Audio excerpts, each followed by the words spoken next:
ഇനി നീ എന്ത് ചെയ്യും ഗോവിന്ദൻകുട്ടി? ആരുണ്ട് നിനക്കൊരു സഹായത്തിന്? എങ്ങനെയെങ്കിലുമൊക്കെ ജീവിക്കണമല്ലോ. ഒന്നോർത്ത നിന്റെ കാര്യം ഭയങ്കര കഷ്ടം. ആദ്യം ഭാര്യ പോയി, പിന്നെ ഇപ്പൊ അമ്മ. ഒരു സ്ത്രീയുടെ സഹായമില്ലാതെ ഇത്രയും ചെറിയ കുട്ടി എങ്ങനെ വളർത്തി വലുതാക്കും? ഇവളുടെ എന്തെല്ലാം കാര്യങ്ങൾ നോക്കണം. കുഞ്ഞിനെ നോക്കാൻ വേണ്ടി ഒരു വേലക്കാരി വെക്കാൻ പറ്റുമോ? പറ്റില്ല. ഇവളെ ആരെ ഏൽപ്പിച്ചിട്ട് നീ ജോലിക്ക് പോകും? ഇത്രയും നാളും അമ്മയുണ്ടായിരുന്നു. നിവർത്തിയില്ലാതെ വന്ന എന്റെ മോളെ കൊണ്ട് വല്ല കയത്തിലും ചാടി. ഗോവിന്ദൻകുട്ടി, അരുത്.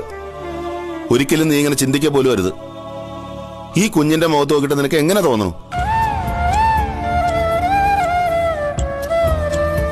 ഗോവിന്ദൻകുട്ടി, നീ മുമ്പൊരിക്കൽ പറഞ്ഞതുപോലെ അശ്വതി പോയപ്പോ നിന്റെ കയ്യിൽ സൂക്ഷിക്കാൻ ഏൽപ്പിച്ചിട്ട് പോയ ജീവന.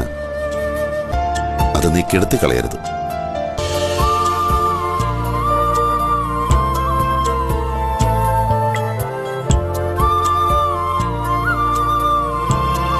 പാവം, ഈ കുഞ്ഞെന്ത് പിഴച്ചു?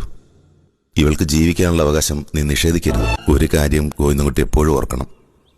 അന്ന് ഞാൻ നിന്റെ മുമ്പിൽ വെച്ച അപേക്ഷ ഇപ്പോഴും തിരിച്ചെടുത്തിട്ടില്ല.